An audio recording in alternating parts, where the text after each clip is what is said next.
नमस्कार। आचरण के साथ मैं हूं टीएन मनीष, हाजिर हूं आज का मुद्दा लेकर। आज सोमवार 9 जून 2025 हम महान स्वतंत्रता सेनानी और आदिवासी नायक भगवान बिरसा मुंडा की 125वीं पुण्य तिथि मना रहे हैं।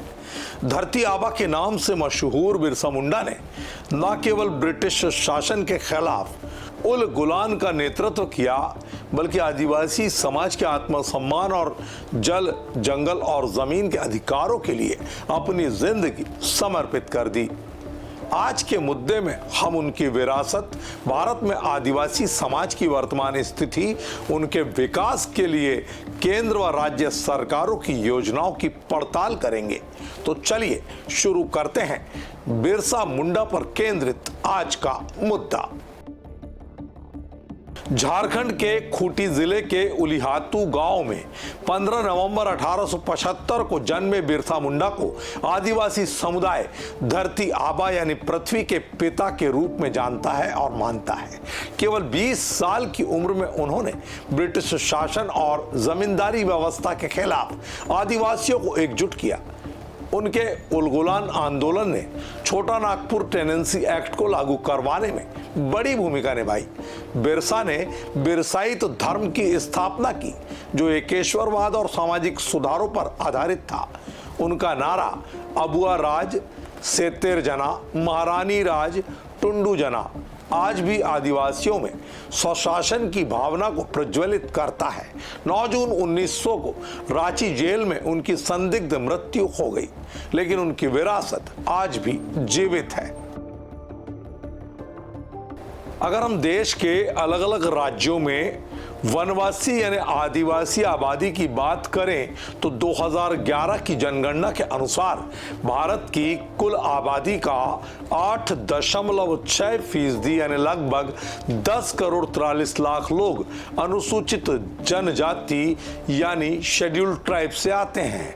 ग्रामीण इलाकों में 11.3% और शहरी इलाकों में 2.8% आदिवासी आबादी है।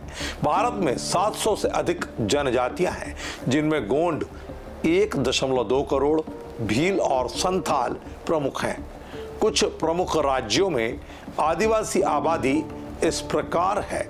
मध्य प्रदेश 1.53 करोड़, 21.1% राज्य की जनसंख्या का। महाराष्ट्र 1.05 करोड़, जनसंख्या का 9.4%। ओडिशा 95.9 95.9 लाख, 22.8% जनसंख्या का। झारखंड 86.5 लाख, जनसंख्या का 26.2%। छत्तीसगढ़ 78.2 लाख, जनसंख्या का 30.6%।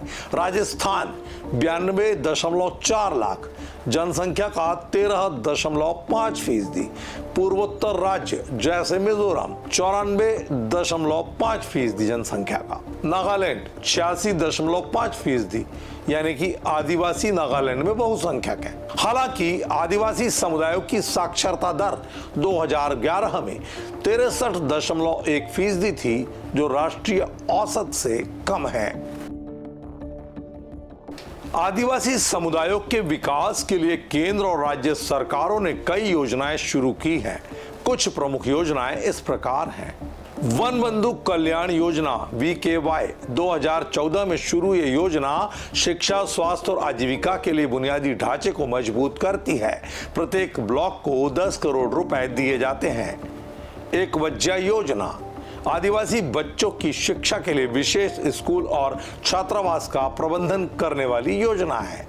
जनजातीय उप योजना TSP आदिवासी क्षेत्रों में संसाधनों का समन्वय और निगरानी करती है। आदिवासी पोषण कार्यक्रम यूनिसेफ और जनजातीय मंत्रालय के द्वारा कुपोषण से निपटने के लिए विशेष ध्यान खासकर मध्य प्रदेश, छत्तीसगढ़ और ओडिशा जैसे राज्यों में आदिवासियों के बच्चों को कुपोषण से बचाने के लिए यूनिसेफ के साथ ये योजना चल रही है। मध्य प्रदेश का समग्र पोर्टल आदिवासी परिवारों को राशन और अन्य सुविधाओं से जोड़ता है, लेकिन इन योजनाओं का सही क्रियान्वयन और जागरूकता की कमी अभी भी बड़ी चुनौती के रूप में सामने है। बिरसा मुंडा के विचार आज भी उतने ही प्रासंगिक हैं। जल, जंगल और जमीन के अधिकारों के लिए उनका संघर्ष आज पर्यावरण संरक्षण और आदिवासी आत्मसम्मान का प्रतीक है। उनके नेतृत्व ने हमें सिखाया कि एकता और जागरूकता से बड़े बदलाव संभव है। आज आदिवासी समुदाय कुपोषण, अशिक्षा, विस्थापन जैसी समस्याओं से जूझ रहा है।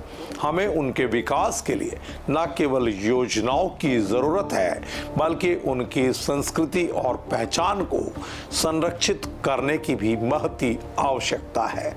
तो दोस्तों, आइए बिरसा मुंडा की 125वीं पुण्यतिथि पर उनके विचारों को अपनाएं और आदिवासी समाज के विकास में अपना योगदान दें। इस वीडियो को लाइक, शेयर और सब्सक्राइब करें। कमेंट में बताएं कि आप बिरसा मुंडा की विरासत से क्या सीखते हैं। अगले वीडियो तक के लिए मुझे दीजिए इजाजत। आज के मुद्दे में इतना ही। नमस्कार। देश दुनिया की सभी खबरें देखने के लिए जुड़े रहिए आचरण न्यूज से। आचरण न्यूज, हर कदम आपके साथ।